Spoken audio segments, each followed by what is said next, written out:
روز بخیر دوستان مهربان، سرخط رویدادهاست. منظور شما در چند دقیقه دیگر از آن میگوییم که تاجیکستان امسال نسبت طالبان برق میفروشد. از وظیفه رئیس نویه اسماعیل سامانی سبکدو شدن شریف سمی، نجات دهها مجری تاجیکی در خنکی درمانده بودند و 2 میلیون دلار ضرر به اقتصاد تاجیکستان از دیده و دانسته قطع کردن اینترنت. خبرهای دیگر نیز داریم. در پی یک بار سرد شدن هوا در تاجیکستان در برابر مکاتب میانه و عالی در کودکستان‌های کشور نیز تا 16 ینور تعطیل اعلان شده است. وزارت معارف میگوید چنین تصمیم به خاطر حفظ سلامتی معلولین و پیشگیری از بیماری زکام گرفته شده است. از دیروز به این طرف در تاجیکستان با شدت برف میبارد. هوای نامساعد روز 10 ینور باعث صدمه یک ماشین سبکرو در راه دوشنبه خوجند گردید. در نتیجه 1 نفر هلاک و 6 کسی دیگر مجروح شدند. طبق پیشگویی هواشناسان برفریزی و سردی ها تا 14 ینور ادامه خواهد کرد. همکاران ما در برنامه اخبار آزادی اوید پیامد هوای روزهای اخیر به کار و زندگی ساکنان گزارش را پیشنهاد شما میکنند. شرکت‌های برق تاجیک و بریشنو قرارداد انتقال برق تاجیکستان به افغانستان را برای سال 2023 دراز کردند. وزارت انرژی و آب حکومت طالبان در توییتر خود خبر داده است که این سازشنامه را محمد عمر اساس‌زاده، رئیس شرکت برق تاجیک و ملا محمد حنیف حمزه، مسئول شرکت بریشنو امضا کردند. دیدار و ملاقات جانب‌ها روز 10 ینور در ترکیه صورت گرفته است.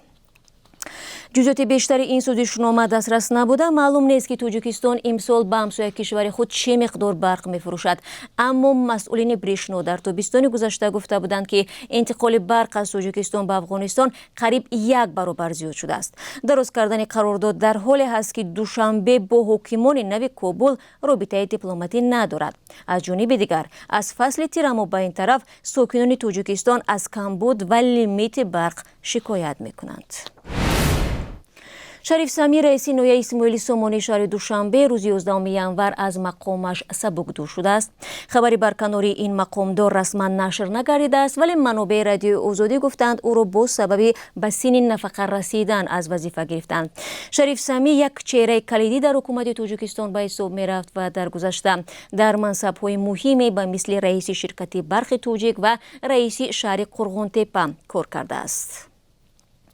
ماه نوامبر سال گذشته اسم شریف سمی در پیوند به زن و زنی پسرش در یک طرفخانه رسانه‌ای شده بود. به اطلاع دریافتی ظفرجان سمی، مسئول تالار ویپی فرودگاه دوشنبه و پسر شریف سمی در آن زن و زنی زخمی گردید.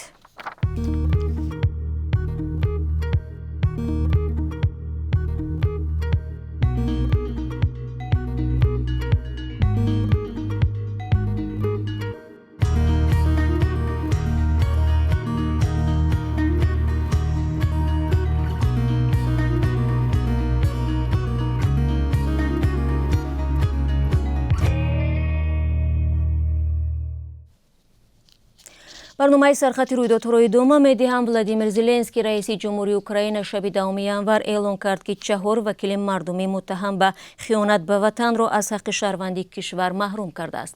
او گفت این قرار غیر عادی درباره اندریو درکاچ، تراس کازاک، رینات کوزمین و ویکتور مدویدچوک را بر اساس معلومات نهادهای جاسوسی و امنیتی اوکراین قبول کرده است. 4 وکیل مردمی بعد حمله روسیه به اوکراین در ماه فوریه به خیانت به وطن متهم شدند. ولادیمیر زلنسکی در مراجعه ویدیویی گفت اگر نماینده برگزیده مردم نه به آنها بلکه قاتلانی که به اوکراین آمدند خدمت میکنند، پس ما چاره‌های مناسب میاندیشیم. وکیلان محروم شده از حق شهروندی روسیه عضو جبهه مقاومت، یک حزبی هستند که حال فعالیتش را در اوکراین منع کردند. هیچ یک از این وکیلان به گفته‌های ولادیمیر زلنسکی واکنشی نشان نداده است. اقتصاد تاجیکستان در سال 2022 از قطع اینترنت بیش از 2 میلیون دلار زیان دیده است. بر پایه معلومات پورتال topdavpn.com سال گذشته در تاجیکستان دیده و دانسته 39 شبانه روز و یا 936 ساعت دسترسی به اینترنت قطع شده است. از این کار 78,000 ساکن کشور ضرر دیدند. ба ҳамин тартиб дар шохиси тартибдодаи портали мазкур Тоҷикистон аз назари қатъ кардани интернет ва зиёни расида ба иқтисод дар миёни 23 кишвар дар зинаи 19-ум қарор гирифтааст. маъмулан дар пайи нооромиҳо дар Тоҷикистон интернет дастнорас мешавад.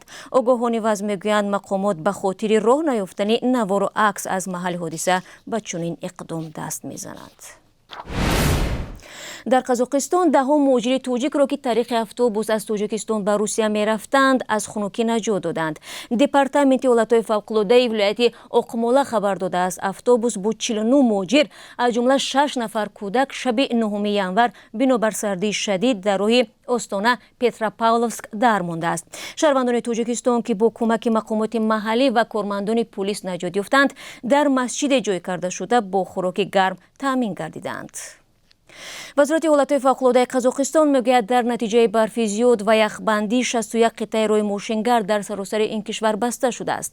бо сабаби баланд будани билети парвози миёни Русия ва Тоҷикистон, яъне нархаш, ҳамасола муҳоҷирони зиёд ночор тариқи роҳи заминӣ аз ҷумла автобус сафар мекунанд ва бо мушкилот худро ба макон мерасонанд. чун маъмул дар ин қисмати барнома дӯстони азиз шуморо бо қурби асъори хориҷӣ ошно мекунам. имрӯз тибқи нишондоди Бонки миллӣ арзиши рубли русӣ андаке боло рафта 1000 рубл бар ивази расо 146 сомонӣ пешниҳод мешавад. $1 10 сомониву 23 дирам ва 1 евро 10 сомониву 96 дирам муқаррар шудааст. бинандагони азиз, ташаккур ки то ин лаҳза барномаро тамошо кардед. ман 4 соат баъд барои тақдими ахбори озодӣ ба студия бармегардам. то дидори навбатӣ барори кор.